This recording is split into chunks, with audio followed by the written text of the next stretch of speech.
প্রিয় ফুলকুচাবাসী মনোযোগ দিবেন, বড় কঠিন।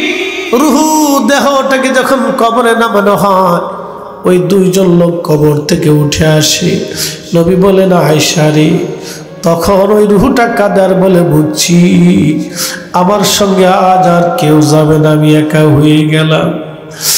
ওই রুহুটা কাঁদতে থাকে, কাঁদতে থাকে। সেই দিন নবীজি বললেন, কবরস্থ করে মাটির ভিতরে দাফন করে সব মানুষ চলে আসবে, কিন্তু আয়েশা রে, আমার উম্মতকে বইল, ও আমার সাহাবীরা, আমার উম্মতরা, তোমার ভাইকে কবরে রেখে তাড়াহুড়া করে কবর থেকে চলে এসো না, কবরের পাশে কিছু সময় দাঁড়াও। ইস্তাগফিরু লিআখিকুম, তোমরা তোমার ভাইয়ের কবরের পাশে দাঁড়ায় দাঁড়ায় তার জন্য ইস্তিগফার করো, যাতে আল্লাহ তাকে মাফ করে দেয়। কিছু সময় পরে মুনকারে নেকির আসবে প্রশ্ন করার জন্য। মুনকারে নেকিরের প্রশ্নের জবাব যাতে সহজ হয়ে যায়, সেই জন্য তোমরা তোমার ভাইয়ের কবরের পাশে দাঁড়াও, কবরের পাশে দাঁড়াও, কবরের পাশে দাঁড়াও। এই জন্য কবর দেওয়ার পরে তাড়াহুড়া করে চলে আসবেন না, কিছু সময় কবরের পাশে দাঁড়াবেন, দোয়া করবেন, কোরআন থেকে তেলাওয়াত করবেন, কিছু সময় কবরের পাশে দাঁড়ায়া তার জন্য দোয়া করবেন। রাসূলের একজন সাহাবী, তার নাম আব্দুল্লাহ জিল বাজাদাইন রাদিয়াল্লাহু আনহু। তিনি রাসূল কারীমের এমন প্রেমিক সাহাবী ছিলেন, ধনাঢ্য বংশের সন্তান ছিলেন। দুনিয়াদারি সব ছেড়ে দিয়ে তিনি আল্লাহর নবীর কদমে এসে কালেমা পড়ে মুসলমান হয়ে গেলেন। কালেমা পড়ে যখন মুসলমান হলেন, আব্দুল্লাহ জিল বাজাদাইন মুসলিম হয়ে যাওয়ার পরে তার চাচা এসে বলল, আব্দুল্লাহ, তুমি মুসলমান হয়ে গেছো, অতএব আমরা ইহুদি, তুমি মুসলমান, আমাদের গোত্রে তোমার কোনো জায়গা হবে না, তুমি চলে যাও নবী মুহাম্মাদের কাছে।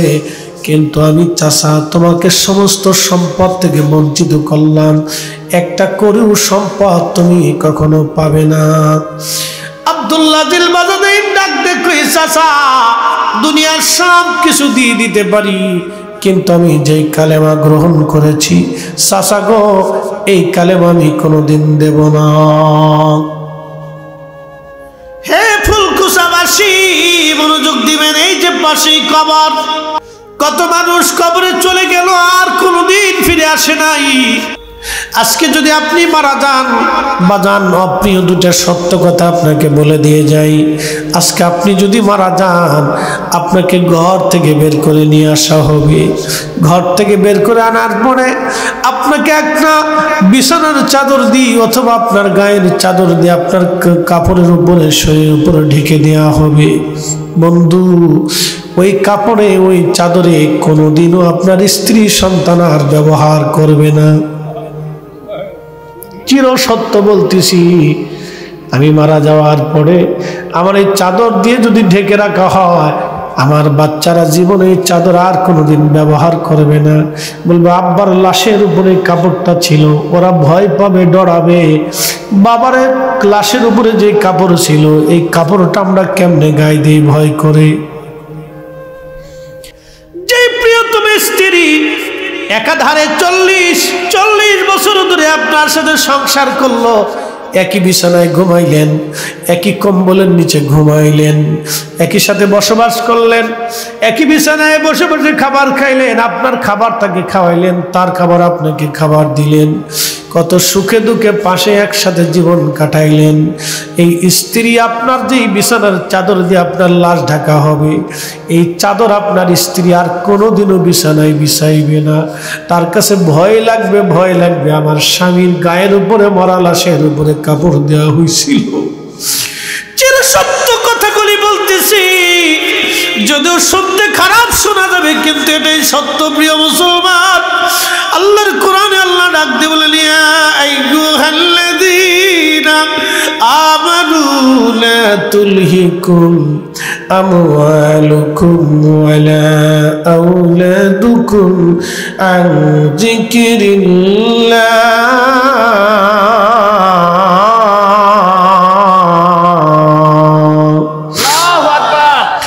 जिंदगी तो যায় রে ফাঁকি দিয়া রে সোনার জিন্দেগি তো যাই ফাঁকি দিয়া। ও আদম রে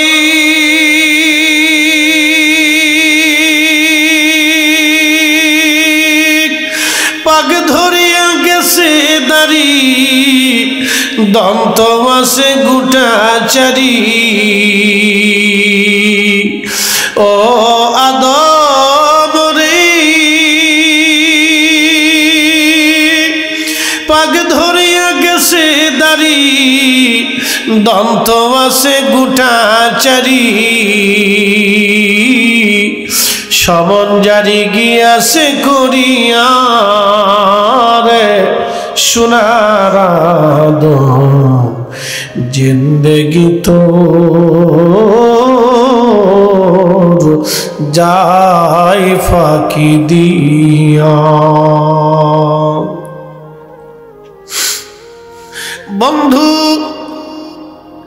মৃত্যু গ্রহণ করার সাথে সাথে ঘর থেকে বের করে আপনাকে উঠানের সামনে নিয়ে আসা হবে। কত বড় আলিশান প্রাসাদ ঘরের মধ্যে আপনাকে রাখা হবে না, দ্রুত গতিতে ঘরের সামনে নিয়ে আসা হবে। কয়েকদিন আগে 6 মাস 1 বছর আগে খবরে দেখলাম 24 ঘন্টা বাবার লাশ ঘরের সামনে সন্তানরা রেখে দিয়েছে। বাবা মরার পরে জমি জমা ভাগ বাটোয়ারা নিয়ে ভাইদের মধ্যে গন্ডগোল লেগে গেল। এ বাজার এরকম অপদার্থ সন্তান যদি দুনিয়াতে থাকে, ওই বাবার চাইতে দুঃখময় বাবা পৃথিবীতে আর কেউ হয় না। ওই মায়ের মতো দুঃখী মা পৃথিবীতে আর কেউ হয় না। বাজার বাস্তবতা থেকে বলতেছি ফুলকুচাবাসী,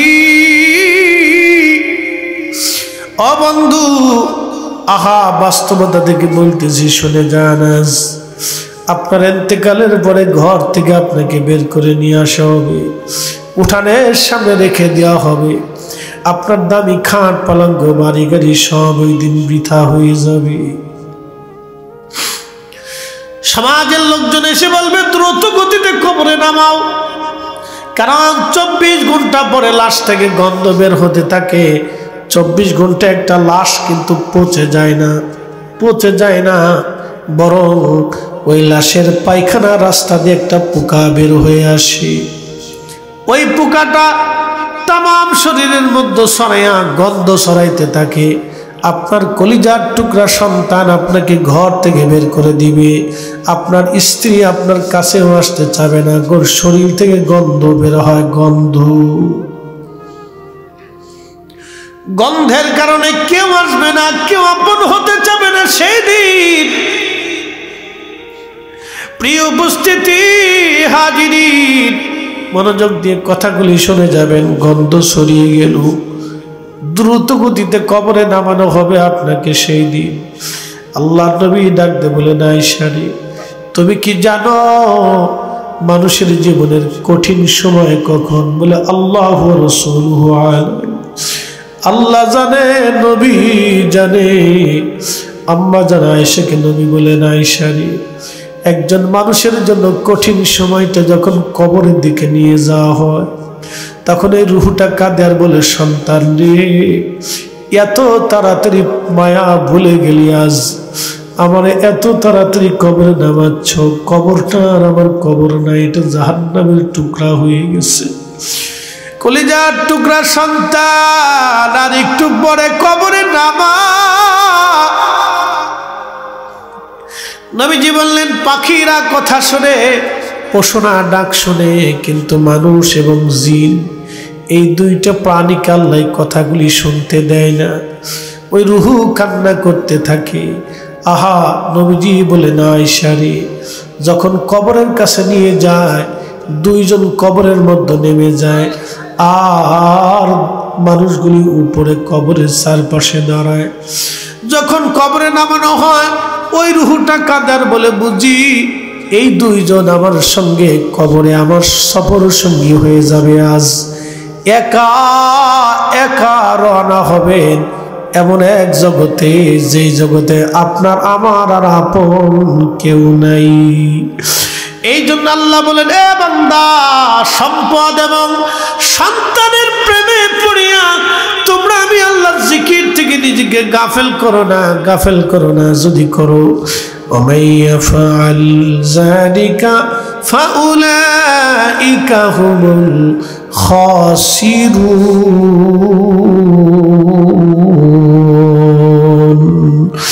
বাদশাহ क्या फकीर हो, सबको एक ही ठिकाना। बादशाह क्या फकीर हो, सबको एक ही ठिकाना।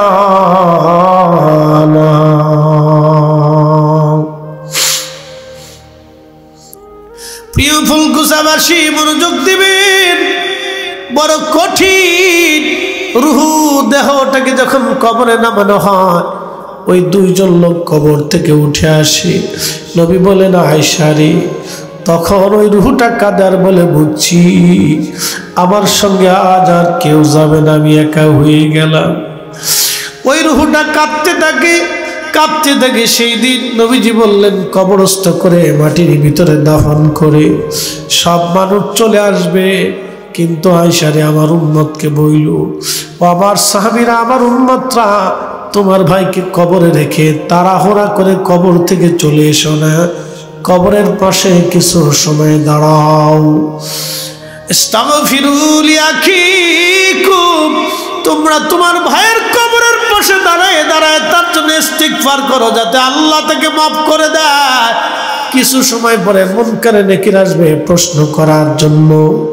মুনকারে নেকিরের প্রশ্নের জবাব যাতে সহজ হয়ে যায়, সেই জন্য তোমরা তোমার ভাইয়ের কবরের পাশে দাঁড়াও, কবরের পাশে দাঁড়াও, কবরের পাশে দাঁড়াও।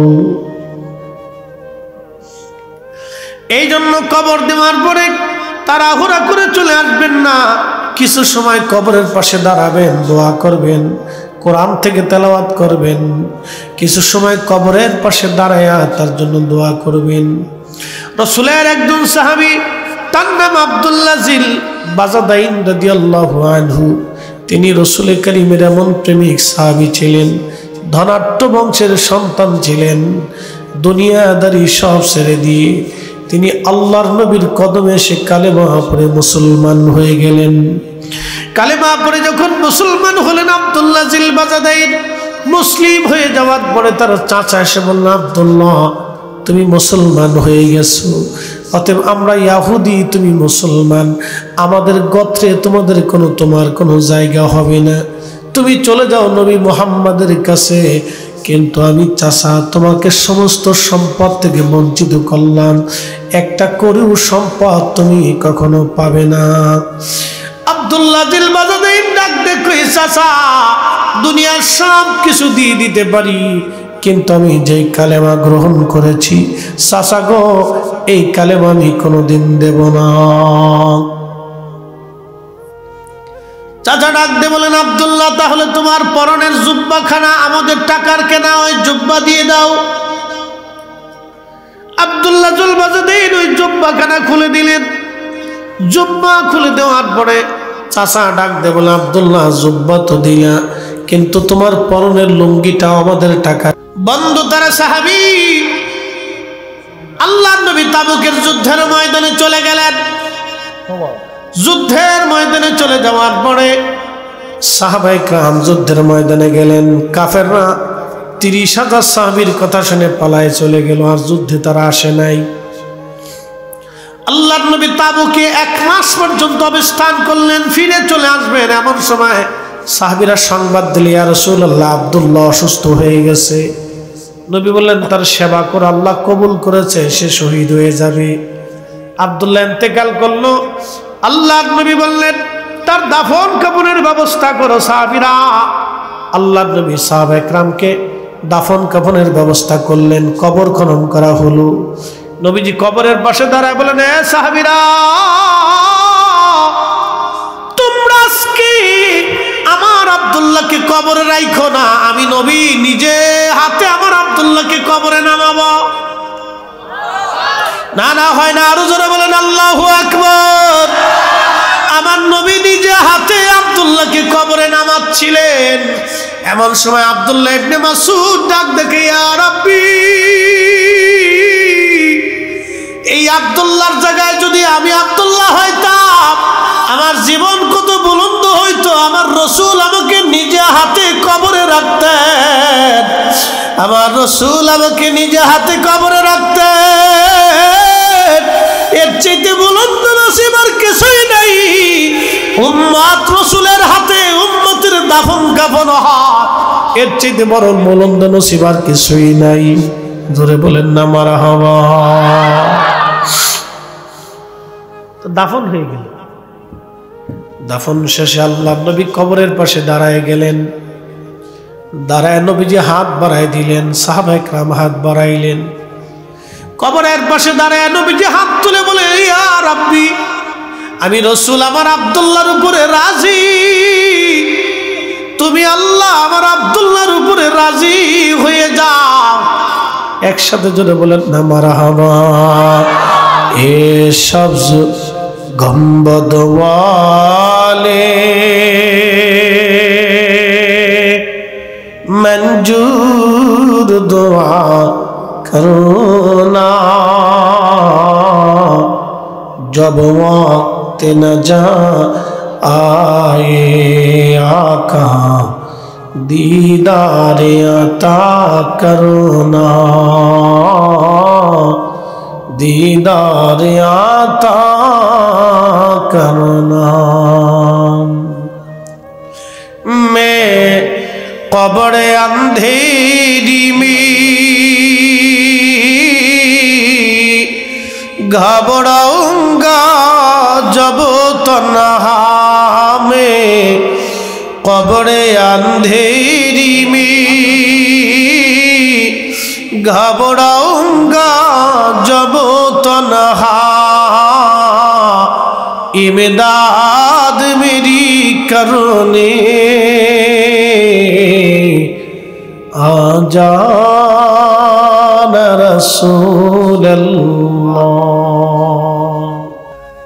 প্রিয় উপস্থিতি, খুব মনোযোগ দিয়ে।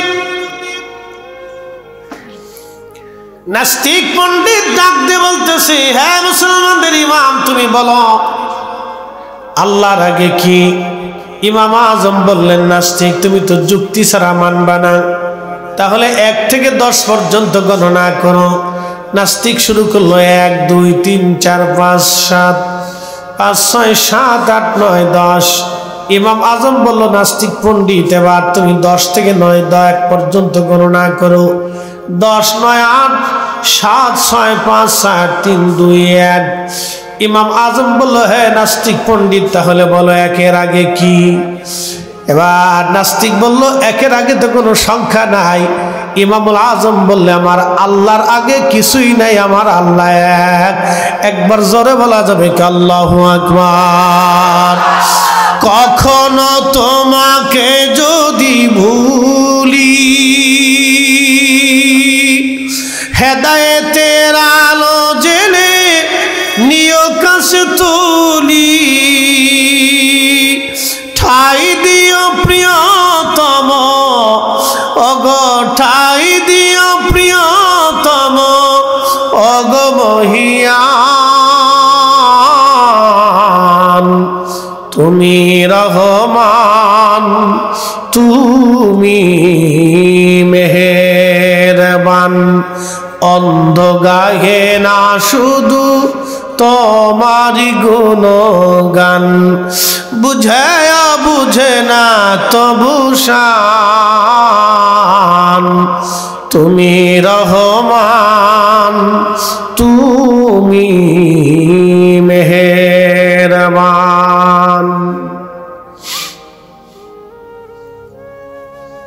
ফুলকুসাবাসী খুব মনোযোগ দেবেন। হযরত ইমাম আজমকে নাস্তিক এবার প্রশ্ন করলো, হে ইমাম, তাহলে বলো আল্লাহ কোন দিক তাকায় রইছে, এবার জবাব দাও। ইমাম আজম আবু হানিফা রাহমাতুল্লাহি আলাইহি মোমবাতি জ্বালাইলেন। মোমবাতি জ্বালাইয়া ইমাম আজম আবু হানিফা বললেন, হে নাস্তিক, বলো আগুনের আলো কোন দিকে আছে? নাস্তিক পণ্ডিত বলল, ইমাম, আগুনের আলো সব দিকে ছড়িয়ে আছে। ইমাম আজম বললেন, আল্লাহর সৃষ্টি আগুনের আলো যদি সব দিকে ছড়ায় থাকে, তাহলে আমার রব্বে করিম একই স্থানে থেকে আমার রব সব দিকে তাকায় আছে। একবার জোরে বলা যাবে কি মারহাবা? وَلَنَبْلُوَنَّكُمْ بِشَيْءٍ مِّنَ الْخَوْفِ وَالْجُوعِ وَنَقْصٍ مِّنَ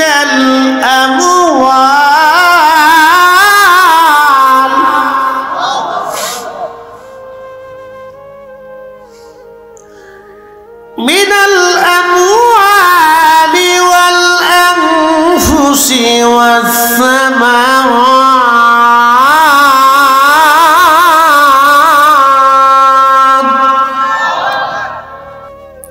প্রিয় উপস্থিতি, রব্বুল আলামিন বললেন, বান্দা, তোমাদেরকে পরীক্ষা করব, তোমাদেরকে পরীক্ষা করব আমি আল্লাহ। কি দিয়ে? মাঝে মধ্যে ভয় দিয়ে পরীক্ষা করব।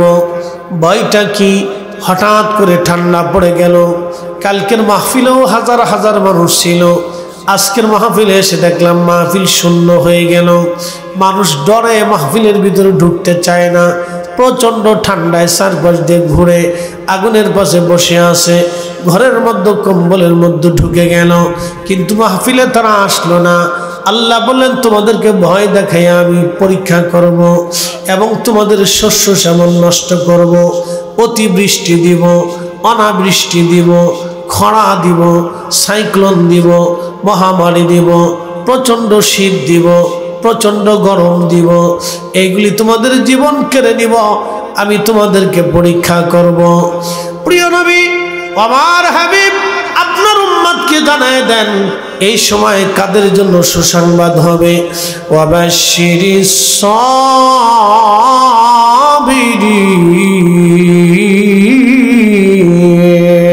সাবিরিন, এই কঠিন সময় যারা ধৈর্য ধারণ করবে, হাবিব আমার বলে দেন, তারাই সফল কাম হবে, তাদের জন্য সুসংবাদ হবে। তাহলে বোঝা গেল আজকে যারা বসে গেলেন তারা সবাই পাস। সেটা বলেন আল্লাহু আকবার। আমার ফর্মুলা না আল্লাহর ফর্মুলা? আমি কি ফর্মুলা দিছি না আল্লাহ দিছে? ওয়াবাশশিরিস সাবিরিন, সবরকারীদের জন্য সুসংবাদ। ঠান্ডার মধ্যে বসে যারা সবর করতেছেন তাদের জন্য একটা সুসংবাদ আছে। বলে কি? এই সুসংবাদের নাম হচ্ছে ক্ষমা। ইন্নাল্লাহা ইয়াগফিরুয যুনুবা জামিআ, তোমাদের জীবনের সব গুনাহকে আমি রব্বুল আলামিন মিটিয়ে দেব, মাফ করে দেব। একসাথে বলবেন আল্লাহু আকবার। আমাদের গুনাহ আছে না? আছে না? শ্রোতা বক্তা সবাই কি গুনাহ মুক্ত? শ্রোতা বক্তা সবাই গুনার সাথে যুক্ত। আমরা সবাই এখানে গুনাহগার, সবাই এখানে কি গুনাহগার। ছোট বড় গুনাহ আমাদের হয়ে যায়, হাসতে হাসতে হয়, নফসের খায়েশে পড়ে হয়, বন্ধুর মেলে পড়ে হয়, কথাবার্তা হয়, সম্পদের মোহে পড়ে হয়, দুনিয়ার মোহে পড়ে হয়, স্ত্রীর প্রেমে পড়ে হয়, বন্ধু বান্ধবের মহাব্বতে পড়ে হয়ে যায়, অনেক গুনাহ হয়ে যায়, হাসতে হাসতে গুনাহ হয়ে যায়। নাতি নাতকুরের মহাব্বতে পড়ে হয়ে যায় গুনাহ। আমরা সবসময় করতেই থাকি, আমাদের গোলা চলমান থাকে, একটার পর একটা গুনাহ করতে থাকি। তা আমরা যদিও গুনাহগার, কিন্তু রব বলে দিয়েছেন, যাও তোমরা আসছো পরীক্ষায় পাস, আমি রব তোমাদের গুনাহগুলিকে মাফ করে দিলাম। ফয়সালা আমাদের না আল্লাহ। উনি অনেক বড় মেহেরবান, দয়াশীল। আসবেন, ক্ষমা হবে, বসবেন, মাফ হবে। আল্লাহ রাব্বুল আলামিন পরীক্ষা করতেছেন কে আসবে কে আসবে না, কে বসবে কে বসবে না। পরীক্ষায় যে আসবে সে পাস। এই মসজিদে গেছেন, নামাজে দাঁড়িয়েছেন, নামাজ হলো কি হলো না সেটা পরের বিষয়, কিন্তু আপনি আল্লাহর হুকুম বাস্তবায়নের জন্য উপস্থিত হয়েছেন, আপনি পাস। হাইয়া আলাস সালাহ,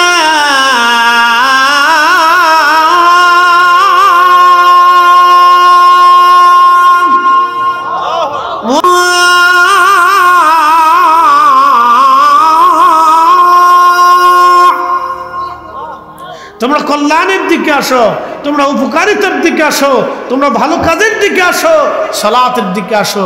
মুয়াজ্জিন যখন ডাক দিয়েছে আপনি তখনই ঘুরঘুর করে দোকান বন্ধ করে দিয়েছেন, ব্যবসা বন্ধ করে দিয়েছেন, আইছেন, এটাই পাস। একসাথে বলবেন মারহাবা। يا أيها الذين آمنوا إذا نودي للصلاة من يوم الجمعة فاسعوا إلى ذكر الله وذروا البيع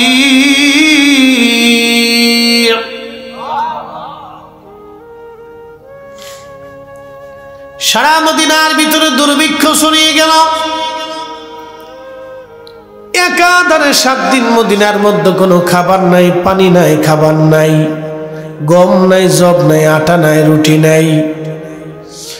সারা মদিনাতে মানুষের কাছে পয়সা আছে কিন্তু কোনো খাবার নাই, কোনো রুটি নাই, কোনো গম নাই, জব নাই। মদিনায় হাহাকার পড়ে গেল। 7 দিন পর্যন্ত মদিনায় কারো ঘরে খাবার নাই, মদিনার বাজারেও নাই। আল্লাহর নবী জুমার দিনে খুতবা দিচ্ছিলেন। আল্লাহর নবী জুমার দিনে খুতবা দেন। খুতবা দেওয়ার সময় রাসূল করিম সাল্লাল্লাহু আলাইহি সাল্লাম যখন খুতবা দেন, খুতবা দেওয়ার সময় একজন ঘোষণাকারী বলে দিয়ে গেল, শুনছো মদিনাবাসী, শাম থেকে একটা বণিক দল খাবারের কাফেলা নিয়ে মদিনার বাজারে আসছে। যার যার আপন জনের জন্য পণ্য সামগ্রী যা যা প্রয়োজন কিনে নিয়ে আসুন। বুঝতে পারতেছেন মদিনায় কারো বাড়ি খাবার নাই। কঠিন এই পরিস্থিতিতে মসজিদে নববী সাহাবে کرام ছেড়ে দিতে লাগলেন। মসজিদ থেকে মুসল্লি যেতে যেতে যেতে যেতে যেতে যেতে সব মুসল্লি চলে গেল। মাত্র 10 জন মুসল্লি আমার নবীর সামনে বসে রইলেন। একবার জোরে বলা যাবে কি আল্লাহু আকবার। তেলের গাড়ি তেলে চলি,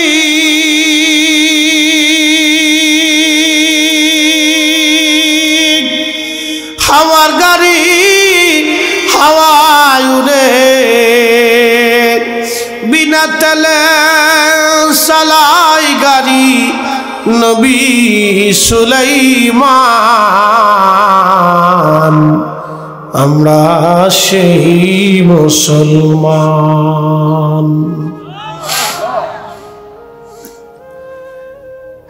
মাদারগঞ্জবাসী, মেলান্দ না, কোন থানা এটা? মেলান্দ থানা, ঠিক আছে। মেলান্দবাসী, ফুলকুচাবাসী খুব মনোযোগ দিবেন। সমস্ত সাহাবী মসজিদ থেকে বের হয়ে চলে গেল। মাত্র 10 জন সাহাবী মসজিদের মধ্যে নবীর সামনে বসা। আল্লাহর নবী খুতবা শেষ করার পরে দেখলেন কোন সাহাবী নাই, মাত্র 10 জন সাহাবী বসে আছে। আল্লাহর হাবিবের সামনে বসা হযরত আবু বকর, প্রিয় নবী তখনই ঘোষণা দিলেন আবু বকর ফিল জান্নাতি। এরপরে ওমর বসা, ঘোষণা দিলেন ওমর ফিল জান্নাতি, ওসমান ফিল জান্নাতি, আলী ফিল জান্নাতি, তালহা ফিল জান্নাতি, জুবাইর ফিল জান্নাতি, আব্দুর রহমান ইবনে আউফ ফিল জান্নাতি, সাদ বিন আবি ওয়াক্কাস ফিল জান্নাতি, আবু উবাইদা ইবনে দাররা ফিল জান্নাতি, সাঈদ ইবনে জুবাইর ফিল জান্নাতি। এইভাবে নবীজি 10 জন সাহাবীর নাম ঘোষণা দিলেন। এরা সবাই আল্লাহর জান্নাতি, সবাই খাবারের জন্য চলে গেছে, কিন্তু এরা রসুলের দরজা ছেড়ে দেয় নাই, আল্লাহর ঘর মসজিদ ছেড়ে দেয় নাই। জুমার নামাজের জন্য তখনও তারা বসে আছে। আল্লাহর নবী বলেন এরা সবাই আল্লাহর জান্নাতি, জান্নাতি, জান্নাতি। একবার জোরে বলা যাবে কি আল্লাহু আকবার। পরীক্ষায় পাস, জোরে বলেন পরীক্ষায় পাস। সব চলে গেছে, 10 জন বসা, 10 সাহাবী। কয় সাহাবী? এই 10 সাহাবীর নাম আশারায়ে মুবাশশারা, 10 জন জান্নাতের সুসংবাদ প্রাপ্ত সাহাবী। শুধু জুমার মসজিদে বসে থাকার জন্য আল্লাহর রাসূল তাদেরকে জান্নাতি ঘোষণা দিয়ে দিলেন। পরীক্ষায় পাস। জোরে বলেন পরীক্ষায় পাস। এই প্রচন্ড শীতের মধ্যে কে আসবে পরীক্ষায় পাস? কোটি মানুষ আসতে হবে না, যে আসবে সে পাস, যে বসবে সে পাস। কথা বলেন ঠিক না বেঠিক? ফয়সালা কি আমাদের না আল্লাহ? আল্লাহর ফয়সালা, কোরআনের ফয়সালা, সে পাস হবে। এই জন্য সবাইকে আল্লাহ কবুল করবে না, যাকে পছন্দ করবে সে আসবে। কথা ঠিক আছে না ভাই? আমরা এখন কার মেহমান? একসাথে বলতে হবে কার? আপনারা আমাদেরকে দাওয়াত করে আসছেন না? আমার এই ভাই আমাকে দাওয়াত করছেন, বারবার ফোনে ফোনে কথা বলছেন, ভাইটা দাওয়াত করে আনছেন। তো ভাই সর্বোচ্চ সম্মান দেওয়ার চেষ্টা করতেছে। আমাকে বললো যে ভাইজান আমি এই আয়োজনের কোনো ত্রুটি করিনি, পাবলিক আসবে না আসবে সেটা আমার ফাংশন না, ওটা আল্লাহর ইচ্ছা। আমি বললাম যে আল্লাহ যাকে কবুল করবে সে আসবে, আমাদের এখানে কোনো জোর করে আনার কোনো সুযোগ সিস্টেম নাই। আল্লাহ যাকে পছন্দ করবে সে আসবে। কথা ঠিক আছে না ভাই? তো আয়োজনের কোনো কমতি নেই, সদিচ্ছারও কোনো কমতি নেই। আমি মেহমান হিসেবে আসবো, আমার সমাদরও আপনার কম করেন, যথেষ্ট সমাদর করছেন। এখন আল্লাহ আপনাকে তার বেহেশতের বাগানে দাওয়াত করে আল্লাহ আপনাকে নিয়ে আসছে। এখন আল্লাহ আপনাকে কি সমাদর করবে সেটা আল্লাহর দরবারে। তবে আল্লাহ সমাদর করবে যে আমার মেহমান হয়ে আমার বান্দারা যেহেতু আসছে, আমার বান্দারা যেহেতু গুনাহ করেই ফেলছে, তো আমি আল্লাহ আমার বান্দাদের গুনাহকে মাফ করে দিলাম। তাহলে আমরা পাস। সব সাহাবী চলে গেল, 10 জন সাহাবী বসা। নবীজি বললেন এই 10 জন আল্লাহর জান্নাতি জান্নাতি জান্নাতি। তখনই কোরআনের আয়াত আল্লাহ নাজিল করলেন, ইয়া আইয়ুহাল্লাযীনা আমানু ইযা নুদিয়া লিস-সালাতি মিন ইয়াউমিল জুমআতি ফাসআউ ইলা যিকরিল্লাহি ওয়া যারুল বাই'। হে ঈমানদার, হে ইমানদার, যখন জুমার নামাজের জন্য আহ্বান করা হয়, আজান পড়ে যায়, তখন বেচা বিক্রি, ব্যবসা বাণিজ্য, লেনদেন, ওঠা বসা, কৃষিক্ষেত, কামার, তোমার জীবনের সমস্ত কাজগুলি তুমি ছেড়ে দাও। হে ইমানদার, তুমি চলে আসো, আমি আল্লাহর স্মরণে নামাজ পড়ার জন্য, খোদার ঘরের জন্য চলে আসো। দালিকুম খায়রুল লাকুম ইন কুনতুম তা'লামুন। তুমি যদি এটা অনুধাবন করো, এটা উত্তম কাজ, নেকের কাজ, ভালো কাজ, তাহলে তুমি চলে আসো, আমি আল্লাহর হুকুম তামিল করার জন্য জুমার নামাজে চলে আসো। কিন্তু আজান পড়ার সাথে সাথে ব্যবসা বাণিজ্য, লেনদেন, দোকানদারি, উঠা বসা, চাকরি বাকরি, যার যা আছে সব ছেড়ে দিতে হবে, ফেলে দিতে হবে। একসাথে বলবেন আল্লাহু আকবার। এই জন্য জুমার দিনে শুক্রবারে যেই দেশের ছুটি ঘোষণা করা হয়েছে, আমি মনে করি দেশের যেই রাষ্ট্রপ্রধান ছুটির ব্যবস্থা করেছে, আল্লাহ তা থেকে একটা বেনিফিট অবশ্যই আল্লাহ দিবে। বাংলাদেশের পৃথিবীর বহু মুসলিম দেশে শুক্রবারে কোনো ছুটি নেই। আপনি আরব বিশ্বে চলে যাবেন, দেখবেন বহু আরব দেশে আছে শুক্রবারে ছুটি দেন। দুবাইতে যায় দেখেন শুক্রবারে ছুটি নেই, মুসলমান দেশ। আমরা বাংলাদেশ হলে বাটাম চালান দিয়ে দিতাম এতদিন। কি কথা কর না কেন? আমরা বাংলাদেশ হলে এতদিন বাটাম চালান হয়ে যেত। কিন্তু কপাল ভালো যে আরবের দেশ, ও দেশের মুসলমান হিজলে না কি আমি জানি না। আরে বেটা, জুমার দিন সাইয়্যিদুল আইয়াম, দিনের সর্দার, পৃথিবীর শ্রেষ্ঠ দিনের একটা দিন হচ্ছে জুমার দিন। আল্লাহর রাসূল বলেছেন, আমার উম্মত, আল্লাহ আমাকে স্পেশালিস্ট এই জুমার দিন আল্লাহ আমাকে উপহার দিয়েছে এই উম্মতের জন্য। একসাথে বলা যাবে না আল্লাহু আকবার? না, জোরে বলেন আল্লাহু আকবার। এই জুমার দিনে আল্লাহ বলেছেন, এ বান্দা, তোমার ব্যবসা বাণিজ্য, রুটি রুজি, চাকরি বাকরি সব ছেড়ে দেবা, কিচ্ছু রাখবা না, তুমি জুমার জন্য তুমি মসজিদে চলে আসবা। মুসলিম দেশ জুমার দিনে ছুটি নেই। সব ইসরায়েলের দালালি। কি কথা কর না কেন? যার কারণে ফিলিস্তিনিরা ৭৫ বছর ধরে মাইর খায়।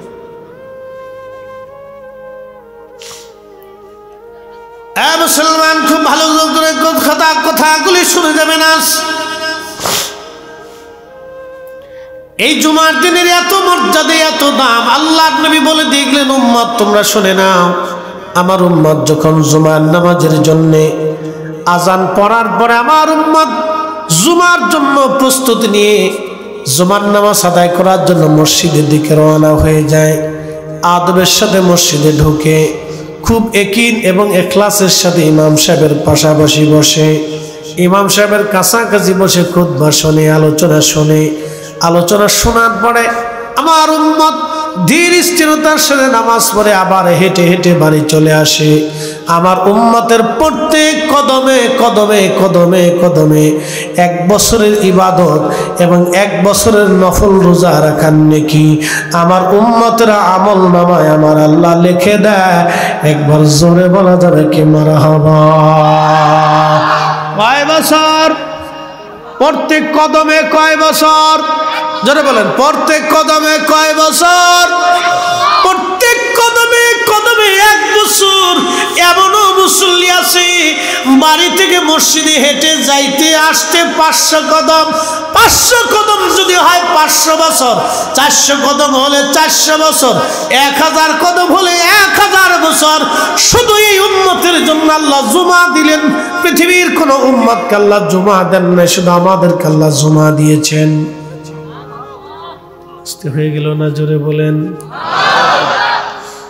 এই জুমাকে কেন্দ্র করে আমার নবীর 10 জন সাহাবী আশারে মুবাশশারা হয়ে গেল, পৃথিবী থেকে জান্নাতের সার্টিফিকেট নিয়ে গেলেন, যা অন্য কোন নবীর উম্মতের ভাগ্যে জুটে নাই। জুমা খুব গুরুত্ব দিবেন। এমনি সময় বিয়ে বাড়ি যাওয়ার সময় যেমন সুন্দর পোশাক পরেন, জুমার দিনে খয়রাতি পোশাক পরেন না, এদিন বালা পোশাক পরেন। গোসল টোসল পাক সাফ হবেন, একবারে সুন্দর সাবান টাবান মেখে আতর টাতর দিয়ে খুব সুন্দর করে পরিষ্কার হবেন, শরীরে যাতে গন্ধ না খায়, ফটকা ফটকা গন্ধ যাতে না আসে। বুঝতে পারছেন না আপনারা? কুয়াশা পড়তেছে বৃষ্টির মতো। আল্লাহ আজকে দিয়ে খুশি, আমরা পাইয়ে খুশি। একসাথে বলেন আলহামদুলিল্লাহ। আলহামদুলিল্লাহ। আমরা যারা আইসি পাস, যারা বলেন কি একসাথে বলেন কি? চিন্তার কারণ নাই, উনি পাস করেছেন। উনি যিনি কোরআন দিয়েছেন তিনি পাস করেছেন। ওনার কথা হচ্ছে লা তাবদীলা কালিমাতিল্লাহ। আকাশ ভেঙে গেলেও আমার কথা ঠিক থাকবে, জমিন শুকিয়ে গেল, জমিন পুড়ে গেলেও আমার কথা ঠিক থাকবে, সাগর শুকিয়ে গেলেও আমি আল্লাহর কথাই ঠিক থাকবে। ইন্নাকা লা তুখলিফুল মিআদ। মা সন্তানের বেলায় ওয়াদা খেলাপ করে। অনেক সময় মা কয়, বাবারে তুই এই কাজ করে আয়, সকালবেলা তোর খিচুড়ি রেঁধে খাওয়াবো। মা অনেক সময় কয়, না পরে খাওয়াবি, যা। মাও সন্তানকে ধোঁকা দিতে পারে, কিন্তু উনি সেই রব যিনি মায়ের চাইতে 99 গুণ বান্দার প্রতি দয়া বেশি। তিনি বলে দিলেন ইন্নাকা লা তুখলিফুল মিআদ। আমি আল্লাহর ওয়াদার কোনো খেলাফ হবে না। আমি যা দিতে চাইছি আমি তাই দিব, আমি ক্ষমা করতে চাইছি আমি ক্ষমা করেই দিব। একসাথে বলবেন আল্লাহু আকবার। আমরা পাস। জোরে বলেন আমরা কি? পাস। আমি করিনি, উনি করেছেন। এই কালাম যার, তিনি করেছেন। আমরা এখানে কেউ পাস করার মতো যোগ্যতা নেই, উনি করাই দিয়েছেন। এই শীতের ভিতরে শয়তান কারো মেলার ভিতরে ডুহাই রেখেছে, তুই লটপটি কিনে। কি কথা কান না, ওরে লটপটি কিনাইতেছে, শটপটি কিনাইতেছে, বাদাম কিনাইতেছে, ফুলার লেগে ফেফু ফেফু ফেফু ফেফু। কি কথা ঠিক আছে না? ফেফু ফেফু এটা পোলাফানের লেগে কেনাইতেছে, কইতে কিনে টিনে তুই আস্তে বাইর চলে যা। দেখবেন তো ঠিক হতে কিনে টিনে আস্তে আস্তে গুড়গুড় গুড়গুড়ে বাড়ি চলে যাবে, ভিতরে আর আসতে পারবে না, ঢুকতেও পারবে না, পাশও করবে না। আমরা ঢুকেছি, আল্লাহ পাশ করাই দিচ্ছে।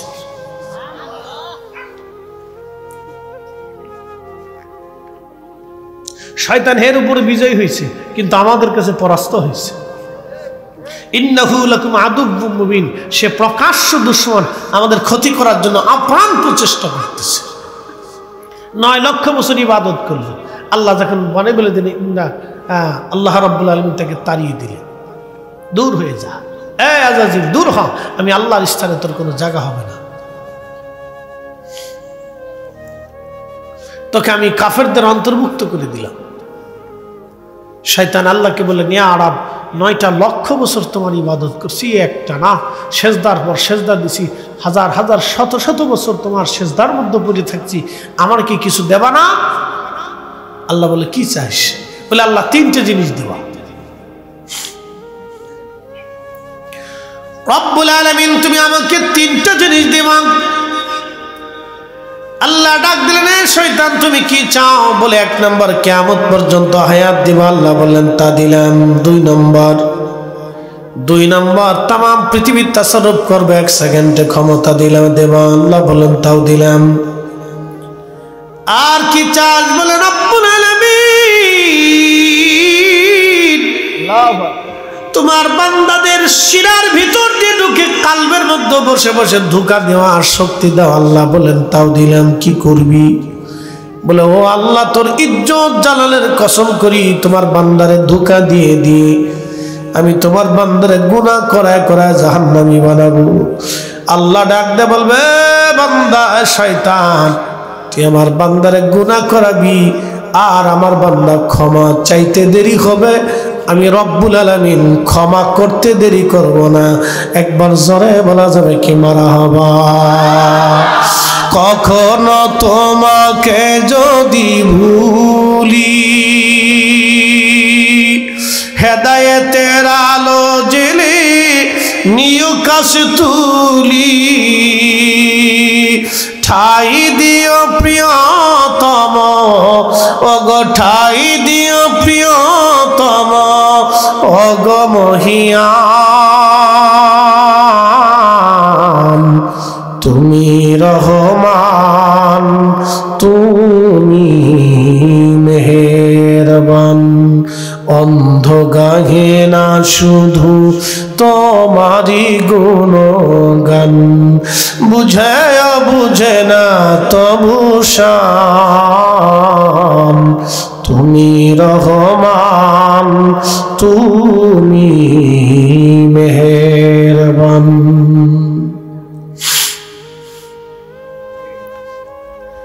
হে ফুলকুসাবাসী মনোযোগ দিবেন। এই যে পাশেই কবর, কত মানুষ কবরে চলে গেল আর কোনদিন ফিরে আসে নাই।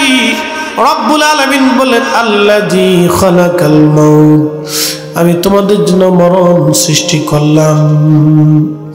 কুল ইন্নাল মাউতাল্লাযী তাফিরুনা মিনহু ফাইন্নাহু মুলাকীকুম।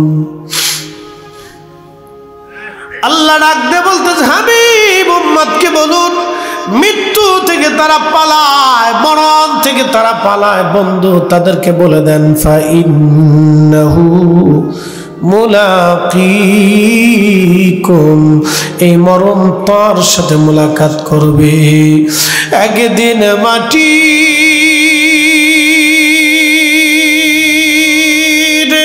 ভিতরে হবে ঘরে, মন আমার কেন বান্ধ দালান ঘর।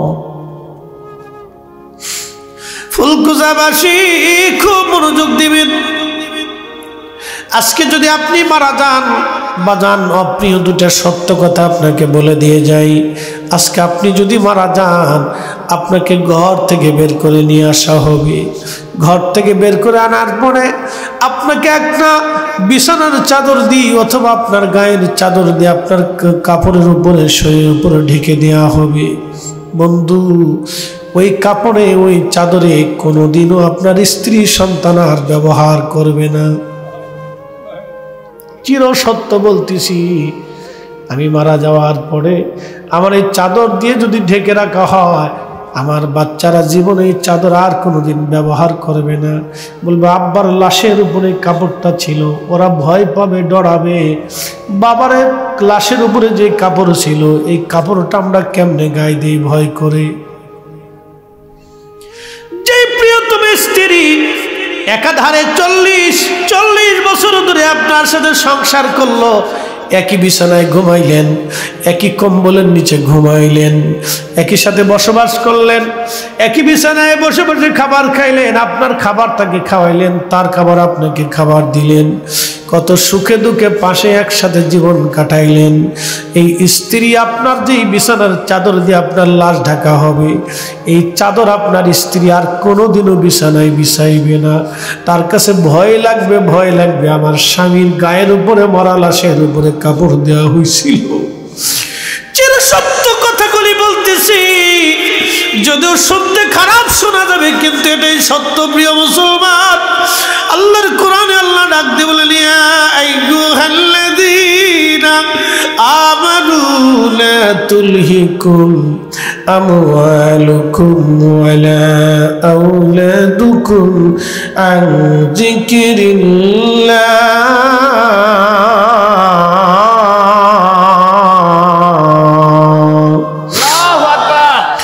जिंदगी तो जायरे फाकी दिया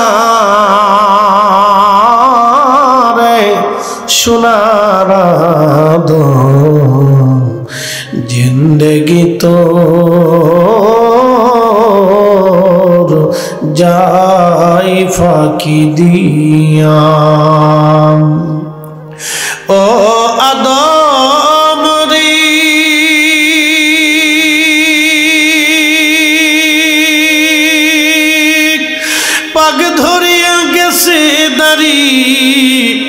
দন্ত মাসে গুটাচারি ও আদম রে পাগ ধরিয়া গেছে দাড়ি দন্ত মাসে গুটাচারি সমন জারি গিয়াছে করিয়া রে सुनारा दो जिंदगी तो जाए फाकी दिया। बंधु मृत्यु ग्रहण करार साथे साथे घर থেকে বের করে আপনাকে উঠানের সামনে নিয়ে আসা হবে। কত বড় আলিশান প্রাসাদ ঘরের মধ্যে আপনাকে রাখা হবে না, দ্রুত গতিতে ঘরের সামনে নিয়ে আসা হবে। কয়েকদিন আগে 6 মাস 1 বছর আগে খবরে দেখলাম 24 ঘন্টা বাবার লাশ ঘরের সামনে সন্তানরা রেখে দিয়েছে। বাবা মরার পরে জমি জমা ভাগ বাটোয়ারা নিয়ে ভাইদের মধ্যে গন্ডগোল লেগে গেল। এ বাজার, এরকম অবাধ্য সন্তান যদি দুনিয়াতে থাকে, ওই বাবার চাইতে দুঃখময় বাবা পৃথিবীতে আর কেউ হয় না। ওই মায়ের মতো দুঃখী মা পৃথিবীতে আর কেউ হয় না। বাজার, বাস্তবতা থেকে বলতেছি ফুলকুচাবাসী, ও বন্ধু, আহা, বাস্তবতা থেকে বলতেছি, শুনে যান। আজ আপনার ইন্তেকালের পরে ঘর থেকে আপনাকে বের করে নিয়ে আসা হবে, উঠানের সামনে রেখে দেওয়া হবে। আপনার দামি খাট পালঙ্ক বাড়ি গাড়ি সব ওই দিন বৃথা হয়ে যাবে। সমাজের লোকজন এসে বলবে দ্রুত গতিতে কবরে নামাও, কারণ 24 ঘন্টা পরে লাশ থেকে গন্ধ বের হতে থাকে। 24 ঘন্টা একটা লাশ কিন্তু পচে যায় না, বরং ওই লাশের পায়খানা রাস্তা দিয়ে একটা পোকা বের হয়ে আসে। ওই পোকাটা তাম শরীরের মধ্যে ছড়াইয়া গন্ধ ছড়াইতে থাকে। আপনার কলিজার টুকরা সন্তান আপনাকে ঘর থেকে বের করে দিবে। আপনার স্ত্রী আপনার কাছেও আসতে চাবে না, শরীর থেকে গন্ধ বের হয়। গন্ধের কারণে কেউ আসবে না, কেউ আপন হতে চাবে না। সেই দিন প্রিয় উপস্থিতি, হাজিরিন, মনোযোগ দিয়ে কথাগুলি শুনে যাবেন। গন্ধ ছড়িয়ে গেল, দ্রুত গতিতে কবরে নামানো হবে আপনাকে। সেই দিন আল্লাহ নবী ডাকতে বলেন, আয়েশা রে, তুমি কি জানো মানুষের জীবনের কঠিন সময় কখন? বলে, আল্লাহ ওয়া রাসূলুহু আলাম। আল্লাহ জানে, নবী জানে। আম্মা জানা আয়েশাকে নবী বলেন, আয়েশা রে, একজন মানুষের জন্য কঠিন সময়টা যখন কবরের দিকে নিয়ে যাওয়া হয়, তখন এই রুহটা কাঁদে আর বলে, সন্তান রে, এত তাড়াতাড়ি মায়া ভুলে গেলি, আজ আমার এত তাড়াতাড়ি কবরে নামাচ্ছ, কবরটা আর আমার কবর না, এটা জাহান্নামের টুকরা হয়ে গেছে। কলিজার টুকরা সন্তান, আর একটু পরে কবরে নামা। নবীজি বললেন, পাখিরা কথা শুনে, পশুরা ডাক শুনে, কিন্তু মানুষ এবং জিন এই দুইটা প্রাণীকে আল্লাহ কথাগুলি শুনতে দেয় না। ওই রুহু কান্না করতে থাকে। আহা, নবীজি বলেন, আয়েশা রে, যখন কবরের কাছে নিয়ে যায়, দুইজন কবরের মধ্যে নেমে যায়, আর মানুষগুলি উপরে কবরের চারপাশে দাঁড়ায়। যখন কবরে নামানো হয়, ওই রুহুটা কাদার বলে, বুঝি এই দুইজন আমার সঙ্গে কবরে আমার সফর সঙ্গী হয়ে যাবে। আজ একা একা রওনা হবেন এমন এক জগতে, যেই জগতে আপনার আমার আর আপন কেউ নাই।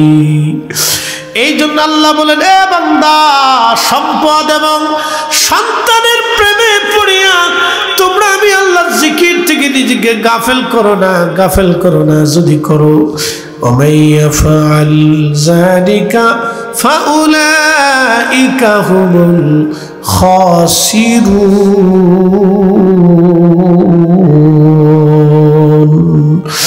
বাদশাহ ক্যা फकीर हो, सबको एक ही ठिकाना। बादशाह क्या फकीर हो, सबको एक ही ठिकाना।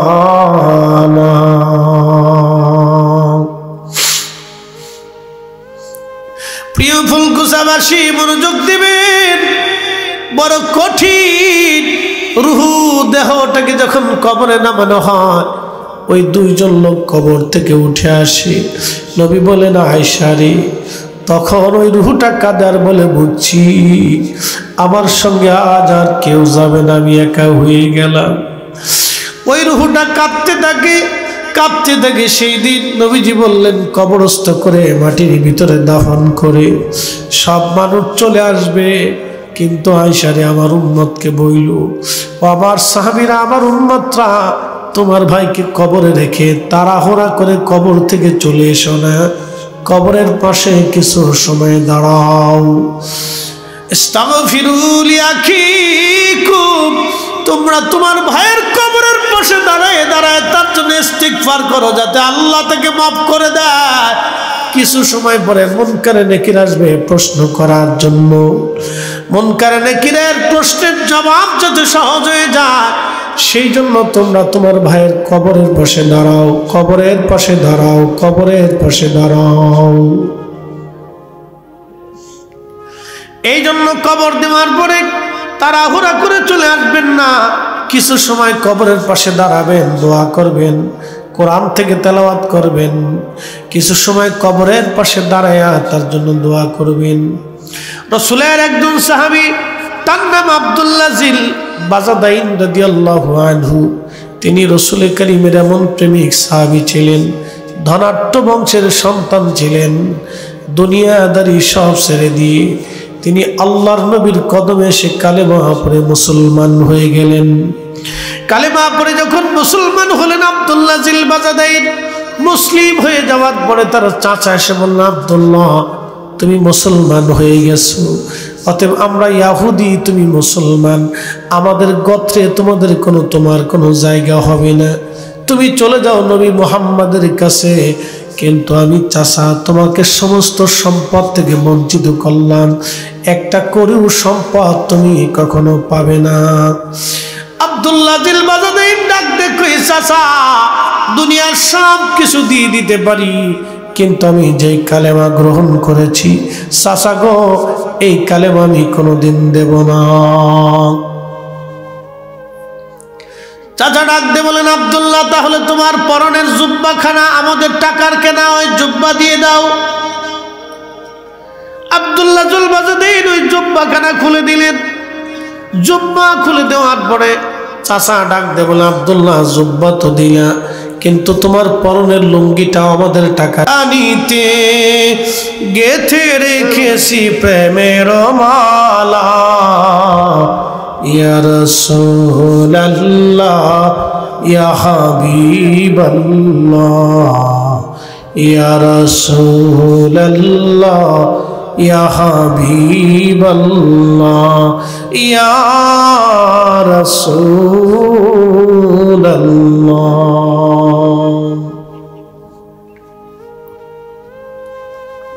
তো আব্দুল্লাহ জুল বাজাদাইন রাদিয়াল্লাহু আনহু তিনি সব কিছু থেকে জুদা হয়ে আলাদা হয়ে গেলেন।